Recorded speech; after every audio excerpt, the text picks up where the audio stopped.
Hey, so this is one of the most common topics that comes up when we're speaking with brands and retailers that are looking at moving from a manual process like a paper-based pick and pack. Um, Usually they're at a reasonable scale, so they might be doing a couple of hundred orders a day, maybe thousands of orders on their busiest days. And to be honest, it's actually not that unusual to find some much bigger retailers that have been around with retail stores that have now grown a lot online and are finding that the need for a warehouse system is far greater when you're serving direct to consumer versus just shipping your own retail stores. Primarily the big things that we need when we're doing e-commerce fulfillment are, number one, we need to make sure that we've got accurate inventory in the warehouse, and therefore we've got accurate inventory online so we don't oversell, and that comes down to doing things on mobile at the point of activity so we don't make those mistakes. That's number one. Number two is then going mobile is going to enable you to use barcodes. So barcodes, unlike the human eye, they don't make mistakes. So if we get goods in right first, we label everything correctly, then we know that when we're picking, we can trust the barcode rather than having to rely on super pickers that have been trained on your product and know everything there is to know about model trains or remote control cars or whatever it is you're selling. And the third is giving you that capability to get more orders out. So we're seeing a big trend towards the fastest growing companies driving sales around like surge events. So they'll push for sales within a certain time period, like do a flash sale or a new release, or even just your Black Friday, Cyber Monday period. And what's needed during those periods is to increase the capacity of the warehouse significantly. And the best way to do that is to remove the intelligence from the human being, take it out of their head and put it into a mobile device that knows where everything is, and then we're doing everything on mobile. So assuming that you're bought into that concept and you're in a position where you're thinking, yeah, right, we need to go mobile in the warehouse, I just want to share why we chose to go down the route of building a dedicated Android app versus the alternatives which you'll see from other companies and what other people will build for their own systems, which are at this top point in time building an iOS app, so using the Apple operating system and running on like iPod touches, or older iPhone devices, and we'll get onto that, or using a web browser. And specifically, I'm going to relate this back to companies that are looking for an e-commerce warehouse management system. Some of these points will be generic and they will apply to any company that needs a warehouse system, but e-commerce is our focus. That's what we understand best. So I'm going to spend time talking to that. The first one that I just want to discount is the web browser, which was the first option that we discounted when we were developing our mobile app. And prior to building an Android mobile app, we had a Windows CE app. And the points that we came across when we built the Android app still applied when we actually looked at using Windows CE. So the biggest thing we did when we put it on a web browser, we put it in the hands of the warehouse operators, is between screens when you load things, we were getting just like a screen load, like a circle going around. And what we found was people, would get impatient and tap the screen, and load speed issues could happen for a whole number of reasons. Like obviously, if you're going to use a mobile browser, you're relying on caching data within the browser itself, or actually making calls all the way back to the database. And each time you render the screen, you could be rendering everything that the user's seeing rather than having some bits there that are preloaded. And the outcome of this was, user experience was bad. And the biggest thing actually was when you lost the Wi-Fi connection, the only option we had there was just to put up a white screen that said you've lost Wi-Fi connection. Now, the aim is obviously to have perfect Wi-Fi in the warehouse, but what you will all too often find is there'll be somewhere, right? There'll be somewhere down a back alley in the warehouse where you are going to lose a connection. And it may be that your core team understand this, but thinking back to our aim, which is to serve e-commerce, you're going to have lots of temporary workers during your peak sales periods. And you have to think about how they're going to handle exceptions like the Wi-Fi dropping out when it happens, rather than just thinking about the best case scenario, which is someone who knows your system super well. So, web browser I would discount entirely. Any warehouse system worth its salt has moved towards a dedicated app. You may see a bit of web browser from ERP add-ons or actually ERPs themselves that are trying to cut corners to take you onto a mobile interface. And the way I think about it is, if you think about your own mobile phone, the things that you use the most, i.e. the apps that you use most frequently, do you access them in the web browser or do you have a dedicated application? If you have a dedicated application, you're going to have it for a few reasons. One of them is going to be that you can potentially use that app offline. The second is like the ease of access, and then that capability to have a persistent login, download specific data onto the local device, and then also tailor the app experience to the user. So when I log into my version of the news, for example, I get a different set of news to one that you might look at. And the way that we think about it is within the warehouse, 90% of what your operators, and actually 90% of the usage of our platform as its entirety is on the mobile.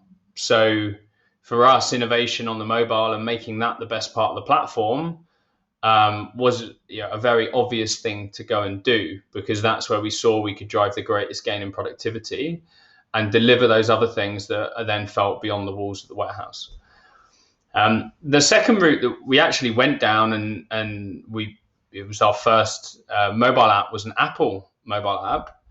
And this is still used by some companies today.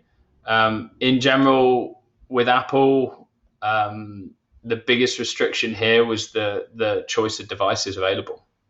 And not only the choice of devices, but the choice of devices available at certain price points and the value that you get from them at those price points. So to get, if you've got an iPhone 11 Pro, you're going to have a really good battery life.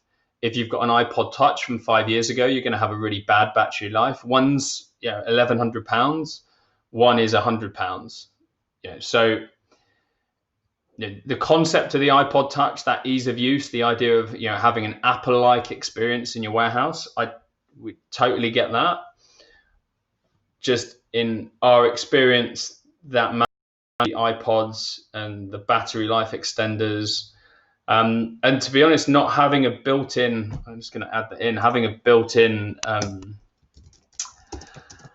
laser scanner, relying on a Bluetooth connection to a scanner is far from ideal. What you'll find with a Bluetooth scanner to a mobile device is you actually, a lot of the time when you're doing a scan, you're actually waiting for the data to transfer from, like you see like the Socket mobile devices or Zebra have these scanners that you can attach. In effect, what a Bluetooth scanner does is it replaces the keyboard input. So what that means is instead of using the keyboard to scan like you would, press the screen, you're using the laser scanner. And choosing the right Bluetooth scanner attachments, that could be tricky as well. And then the final one that actually really got us was just the iOS App Store. You hear about some of the biggest game companies in the world falling into trouble with Apple around that and the way that they're managing it, and they want to make revenue from it. That was a big turnoff for us because obviously it's a method for distributing our application, but we didn't want to at any point see that become monetized. That would be bad news. So they're the points of why not, and then I want to move into why we went Android. I think that let's start with the appropriate hardware. So one of the big decisions you need to make when you're putting in a system is what hardware devices do you want to buy, and there's two types of device or situation to think about. One is going to be your business as usual, so your full-time employees every day, the utility of the device that they're going to get.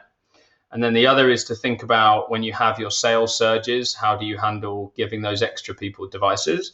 And it may well be that you decide to use a different device depending on how much utility your team's going to get from it. Some devices are going to be used every single day, and other devices were going to be dependent on there being a big spike and you needing to bring in that extra labor in order to actually get the level of utility from them that you want. So the big one here is obviously we're not beholden to any manufacturer. So what that means is we've got access to Zebra, which was previously Motorola. They were previously Symbol. Now Symbol invented the barcode scanner. Barcodes, as you see them, they're actually called symbologies, all the different ones. And that came from the name Symbol. The guy who invented it ran his fingers through the sand and, was sitting on a sun lounger. And that gave him the idea of, could I read that and from that disseminate data? What barcode is doing is just taking the letters and numbers and the digits that you put into it, converting that into a format in terms of the black and white lines that a scanner can then distinguish between. And by and large, for a warehouse, we only need a 2D scanner. Often get asked about people wanting to use a 3D scanner, the fancy QR codes, right? And the truth is with them, QR codes are invented to hold lots of data, more data than you can fit in a barcode, because obviously the more letters and numbers you have, the longer the barcode gets. So QR codes overcome that by things going in all different directions, but we don't really need that for the warehouse. It's a bit too fancy, to be honest. We just need a simple 1D barcode. So what have we got in terms of manufacturers? There's people like Zebra. You've got people like ScanSkew who have been building out dedicated Android devices. And ScanSkew is kind of a good example of where once you've got an open operating system that lots of manufacturers have then got access into, they've then gone and built devices around that operating system, and that's helped to drive down the price of these devices.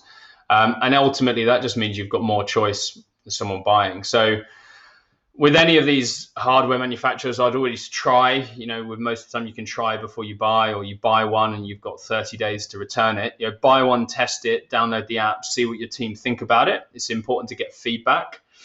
Whatever device you decide to go with, there's a full range of different options. I think this is the TC20. Got clients that have used a Ulefone, which is a Chinese manufacturer, just a hard, rugged and good battery life Android device. And then actually this is just a picture of a ScanSkew device in action, just as a reference point. Nice palm base, not too big, good size screen. You can see everything that you need. They're the kind of things to consider. And then I'd say ruggedness is actually one of the most overlooked factors. If you go into a warehouse that have chosen the wrong device, we're going to see a lot of broken devices, broken screens. And you really need to think about this, which is if you've got, you're paying people in, you've got 10 full-time employees, and they lose a day because a device is broken, it's going to be a good percentage of the cost of a device. And the same goes if they turn up on a shift and the battery's dead on the device that they're supposed to be using. Similar impact, right? So, and then the other bit is the different price points and how that relates as well to whether you're using, first of all, your budget, but also whether you're using them as temporary or full-time devices. I'd say that's a big factor to bring into this. And then some of these other bits, like you'll get into other things will cover, like the actual the detail of the PeopleBox mobile app. But for us, there's some big things like we're able to store all of the device data locally. And that means when you drop out on the Wi-Fi, you can keep operating and do some of the scanning motions before you reconnect and synchronize everything back up. That avoids frozen screens, that avoids lost data and interruptions for the people that are using the device. And that in general, like the Android app experience, it's easy to use, and that means that you can bring people in and train them super fast. From like development and delivery perspective, you can just download it from the Google Play Store. And if you actually have a look for Peoplevox in here, we've got a number of free apps that you can download that aren't dependent on using our core platform, but they're quite good for like experiencing the look and feel of what a mobile app for the warehouse would be like. And then the biggest thing for us actually is the configuration options that we've got. So behind the scenes within the Peoplevox toolset, we're able to configure different screen views depending on by client. We can turn specific steps in a user flow on and off. So you could say, I don't want to scan a from location when I'm picking with this particular picking method. So that kind of flexibility to actually tailor the client's like user experience for each workflow and tailor it to their environment is really super important. And then the other side of it is actually the user roles and permissions. So depending on who you are in the team, when you log in with your different user role and you actually see different functions on this Android mobile screen.